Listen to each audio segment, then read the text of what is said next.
I know we all like to clown Jayson Tatum for literally every reason under the sun, but can we stop acting like he doesn't have a reason, a very legitimate reason, to be upset at not really playing at all during the Olympics? Like, this is a guy who has paid his dues with Team USA, was part of the gold medal team in the 2020 or 21 Tokyo Olympics. He's played on the FIBA squad. He's put in the time, the summers, the commitment within Team USA that you would think would warrant more playing time. And then you also factor in how, for the last really few years since he really ascended into superstardom, everyone's criticized him about not winning a championship. That's been like the thing that separated him from being like the truly elite.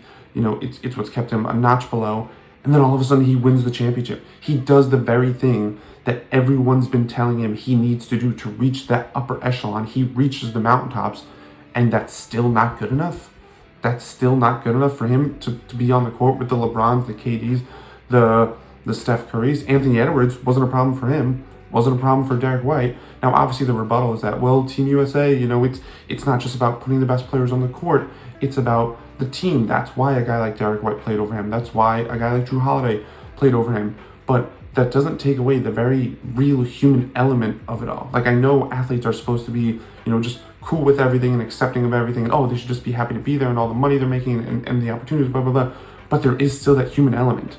And I don't think it's fair for us to expect Tatum to completely ignore that very real human element. I think he should definitely put it in his back pocket a bit, and you would definitely argue he didn't go about it 100% the right way, where his mom comes out, and complains about his lack of playing time. He retweets that thing on his IG story talking about how we will avenge Jayson Tatum. Don't think he should have done that.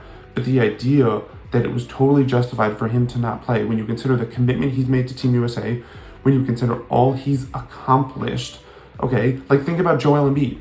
What has Joel Embiid accomplished over Jayson Tatum, right? Joel Embiid, this is his first time playing for Team USA, and he gets a starting spot right off the bat.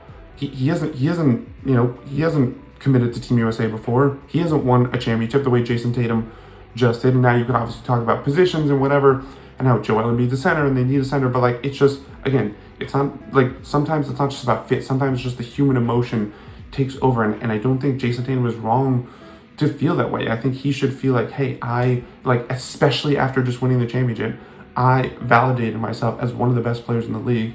And sure, it might not be the best fit, but like, it's not like Steve Kerr came out and gave like such a great explanation. I don't know. I do think there is some sort of like respect that he is lacking. Obviously, it sounds crazy to say that when you consider that he just won the championship, he's on the cover of 2K, Sports Illustrated, signed the biggest contract ever.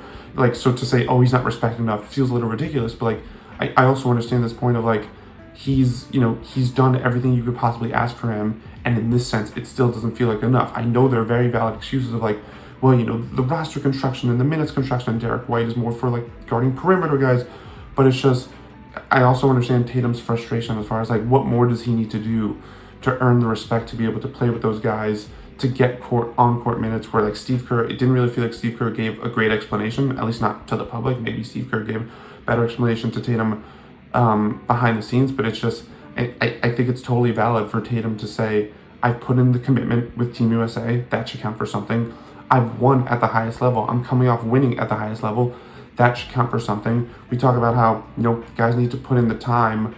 I think loyalty is a two-way street. In the same way Tatum had to commit to Team USA, to be able to get in this position. Maybe you could also argue, hey, Team USA owes him a little bit now with maybe getting him more playing time because of the commitment that he made, right? They had no problem.